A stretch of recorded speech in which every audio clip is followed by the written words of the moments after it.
Hey there, everybody. Welcome to our review of Power Book 3 Raising Kanan, Episode 7. If your hearts are all just like collectively on the ground, just like shattered, we get it. We understand. We're right there with you. I feel so bad for Jukebox. I was just sitting by herself on that bench. I mean, this is a heavy, heavy, heavy episode all the way through.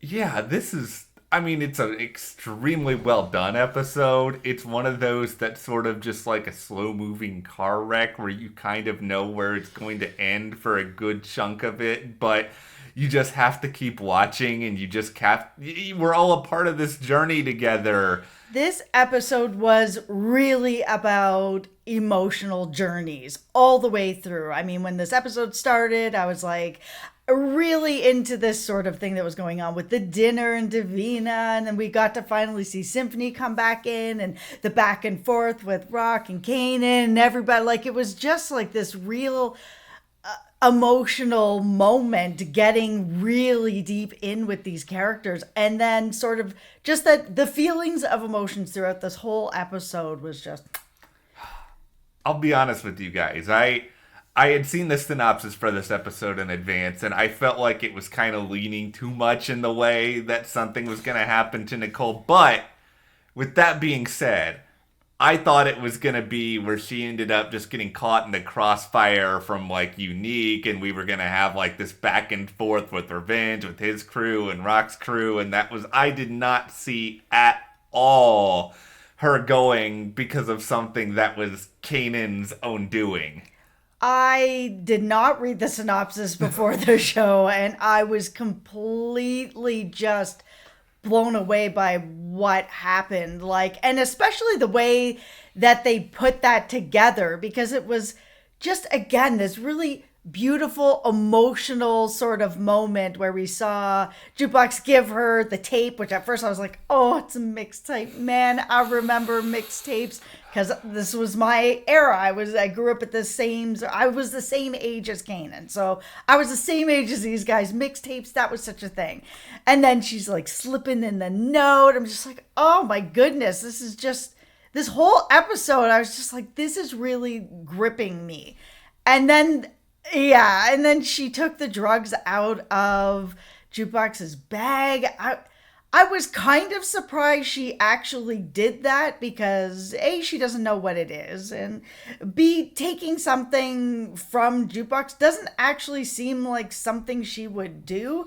I was a little bit surprised because listen, we know that she's experimented with drugs before. We saw her at the club where she had the drugs at the club too, but they haven't really made it throughout the whole series so far that this is something that she's struggling with or something that she would, take from someone that she loves, like that she's that far down the hole. It was a bit strange. I think the fact that she took it from Jukebox is the part that I have. That's the part I Yeah. have the hardest time wrestling with because Yes. that is sort of her rock. That is her stability. And it's like, I understand probably that, we got a good taste of this when we saw some of Nicole's home life in this episode, Yeah. that being there where she's forced to try to become someone she's not, like, I can understand that taking a toll on you and you thinking you escape in whatever way it has, but just taking it from, your love without her knowledge, without her being okay with it, that's the part of it that is complicated. And I guess the writers for this show were just sort of thinking, okay, we need to sort of have a way to send Jukebox down this dark path because she's just been so happy. But the thing is, because their relationship is sort of as open with each other and trusting with each other as it is, I almost wish that they had had sort of a moment where she actually just asked Jukebox for it. That because I don't think that Nicole has hidden from Jukebox that she does drugs or that she's ever done drugs or anything like that. That there could have been that moment where she was like, listen, I was I was trying to be slick. I was trying to put in this note. I saw this thing. I'm really dealing with things very heavily of what is going on, where I'm being forced to go to this ball with this guy. And, we have a plan. That's all good. But, this part of it's going to be kind of tough for me to get through. I don't have anything at home. Would you be okay if I had some of this? What is it for, sort of thing? And at that point, it's possible, Jukebox doesn't know. She may have been like, I don't know what it is. Or she may have been like, yes, it's okay. Whatever you want. I just think that there could have been another way. Yeah, and I actually think that would have been, if Jukebox had said, okay, like that would have been an even more devastating twist in a way. Because then she would be blaming herself. And obviously she's going to blame Kanan and everybody else responsible for this operation. But it would have thrown another layer. The part of this that just tore me up the most is she's listening to Jukebox singing while this felt very Romeo and Juliet to me. And I know it's not the same ending of Romeo and Juliet, spoilers for something that's 500 years old, but it really had that sort of just tragedy to it. It really did. That whole scene with Nicole listening to Jukebox and she's singing to her and everything, and it was done perfectly. It absolutely reached into my chest and grabbed my heart and squeezed it till it bled. It was done perfectly. It was, it's devastating, and it's gonna be so. I can't even imagine what these scenes are going to be like because eventually Jukebox is going to figure this out, right? Like, she's going to connect some dots in due time. Yeah, and I'm wondering, not only is it going to be about, her finding out that Nicole is dead, her finding out that it has to do with the drugs that she had taken from Kanan to sort of be like, don't worry about it, I'll get it off you before you talk to this cop over here, and we'll get to that as well. Yeah. But is there going to be, and I don't know, but is there going to be any further sort of repercussions from this? Is, Nicole's insane mother going to find any part of this drug? Is she going to blame Jukebox? Like, what is there going to be further sort of downpour on her? I have to imagine that this is not over, that Jukebox is going to have to deal with more. It's going to continue to break our hearts. She's going to see the letter. All right. Okay. So before we get any further into this, if you are enjoying this video so far, we are here every Saturday night talking about this show. So hit that subscribe button. Okay. So from the Kanan side of things now, like this is because, obviously Nicole is dead, and there's also a number of other people that just the repercussions of Kanan deciding that he was able to do this so soon is enormous and devastating and just traumatic for him, I'm sure. Yeah, and that's the thing that I really have to commend the show for doing right, is making it so that we saw that Kanan felt bad. He felt guilty. He felt some of the sort of real raw feelings of what his decisions ended up causing, which was the death of people. And that's one of the things that Power Book 2 with Tariq is kind of missing, that they are really hitting the mark here, which is starting out sort of in this game, in this business, and not knowing what you're doing and making really bad mistakes that are killing people. And, that's something that I was hoping that we would see with the Tariq series, but he just seems to be like, everything is fine. Everything is swimming smoothly, blue skies. Like, it's very strange.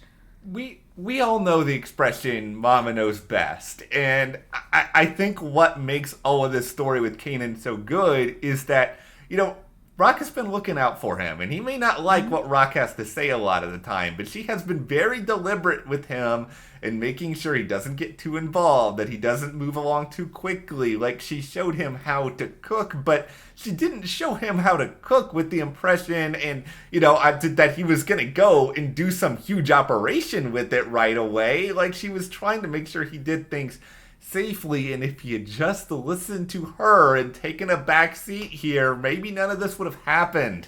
There are too many people keeping secrets from Rock at the moment because Marvin. Oh no. Oh no. Listen, I already thought Marvin had made a mistake when he put that body of the inspector in that apartment. I do not know how it is not smelling to high heaven at this point. However, he's also taken Kane's idea to work the gas station with a lot of the stuff, and he is keeping this quiet, which seems like a mistake. This is all going like this is all going to blow up.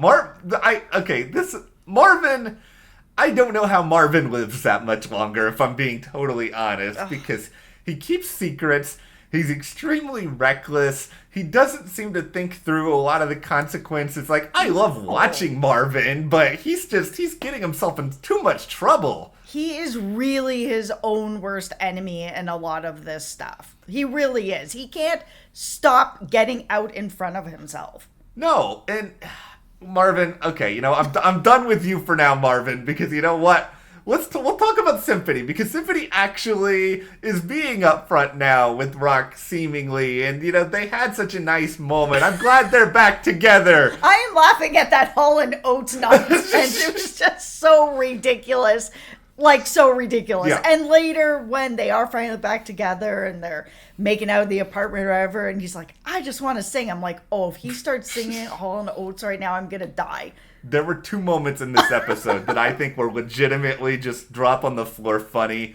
That was one of them. The other one was the scene with Famous and Kanan, where Famous decides to start giving examples of people who, they don't live the way that they rouse. Like, Famous. Stop. Famous, stop. No, I like Symphony and Rock together, which of course inevitably makes me think that ultimately, if Symphony's going to meet the same fate as Nicole, maybe not the same way. Yeah, I mean, I've been sort of back and forth, is Symphony actually, like, undercover? Is he sort of a CI trying to get information? Is he a cop?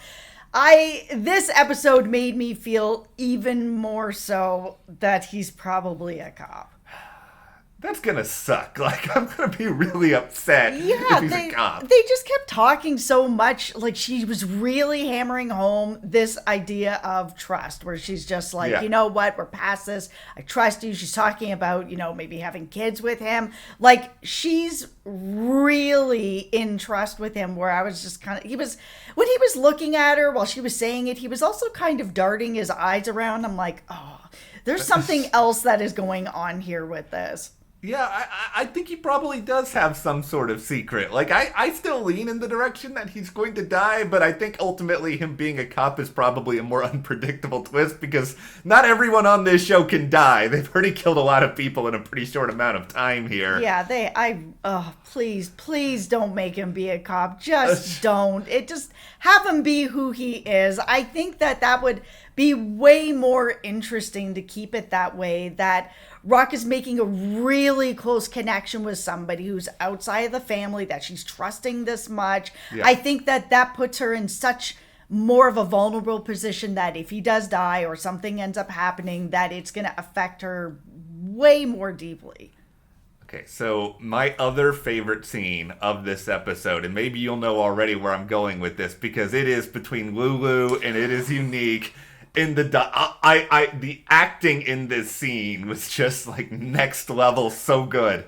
10 out of 10. These two actors together, their characters together, the writing for this scene was so well done. There is just this beautiful on-screen chemistry between these two actors that it just is like a volley of words back and forth. It was so engaging. And all of it felt just so authentic too, whether it be this is a safe, nobody's gonna die in this diner, this is like a peace zone, nothing can happen to, the guy being there, the bodyguard who nearly killed the other day. Even just some of the niceties of this sort of thing, like, all right, if we're gonna sit here, can I eat my sandwich? Yeah, you can eat your sandwich. Do you want some? No, I'm good. I was just kind of like, there is just something very natural between these two guys where, maybe in another life they wouldn't be on opposite sides of the fence. And it was so, well, Lulu's, we can talk about the actors acting, but Lulu's acting in this scene as well. For just like a split second, I actually thought he was going to consider doing this. Yeah, when he was sort of talking a bit about just not feeling enough respect and where he is, I think he's being honest about that with Unique. And I think Unique is being honest with him about wanting to try to find a way to work with him. I think there was a lot of honesty in this conversation. It was just, it just can't work. It can't work. No, I think Lulu sees a certain amount of the writing on the wall. He recognizes that, Rock's not in the best spot right now. She's off having meetings to try to get a new supply, but there's no guarantee that any of that is going to work out okay. No. Also, Scrappy's alive, so, there's that. Last video we thought he was probably dead, but you guys told us in the comments that you saw him moving. I missed it. My eyesight's not that good. He's in the hospital, so. Listen, Good for you, Scrappy. You be Scrappy. He really is. He's scrapping along. Yeah, He's still fighting. This is the thing. I am very bad at the detecting who is living and who is dead on these shows. Good for you, Scrappy. I think I just mostly assumed that there was no way that Unique was going to leave him alive. Like, why? Yeah, what would be the purpose of leaving him alive? Because then you're also... It sends a bigger message to have actually killed him and leave him on her doorstep, but also it takes away someone that Rock really trusts, and that would help Unique. I did have the same issue. I have really one other issue in this episode. It is very, very small. Most other people probably liked it, and I'm just being a nerd about it. All right. Kanan, when he's walking on the park, I think at one scene, he starts basically doing his version of the theme song where he's talking about make more money. And listen, I understand it's an Easter egg, but it got in my head. It took me out of the show for a second because I was just like, okay, is the theme song actually then performed by older Kanan if younger Kanan is basically singing it, but then older Kanan's dead as the ghost doing the theme song and not ghost as in James St. Patrick? It's just like, I don't need to be thinking about this. I don't need to be getting neurotic in the middle of Power Book 3.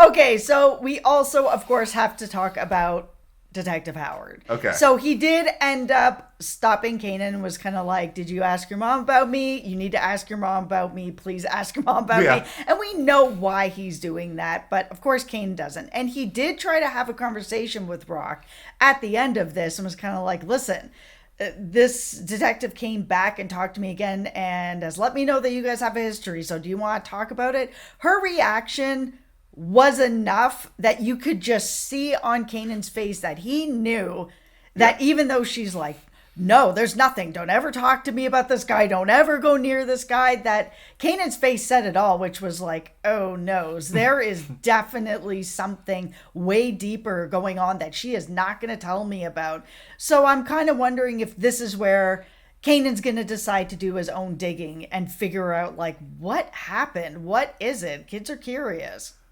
I'm so fascinated by this scene because I almost wonder in a way if Rock sort of knew in her head, okay, there's no way I'm going to have a reaction to this that he's going to fully buy into. So maybe I'll just intimidate him so much in the moment by coming at him so hard and just being like, don't do this, that maybe he'll be convinced to not do this. But she also has to know her son well enough to know he's going to want to do it. Of course. I mean, and he's sitting beside her on this giant guilty secret that he's holding at this point, which is that because of his actions, people are dead. Yeah.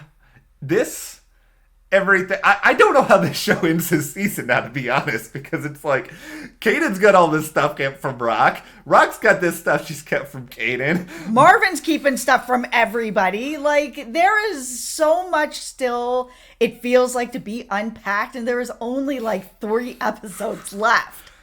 Okay, listen. This first season has like gone by like this. Yeah. Like, I can't believe it's only 3 episodes left. It's the best first season in the Power universe, and and this is no offense to Power Book 1 or Book 2, but I don't honestly think it's that close. Like, I think this is just a phenomenally well. The fact that I like agree.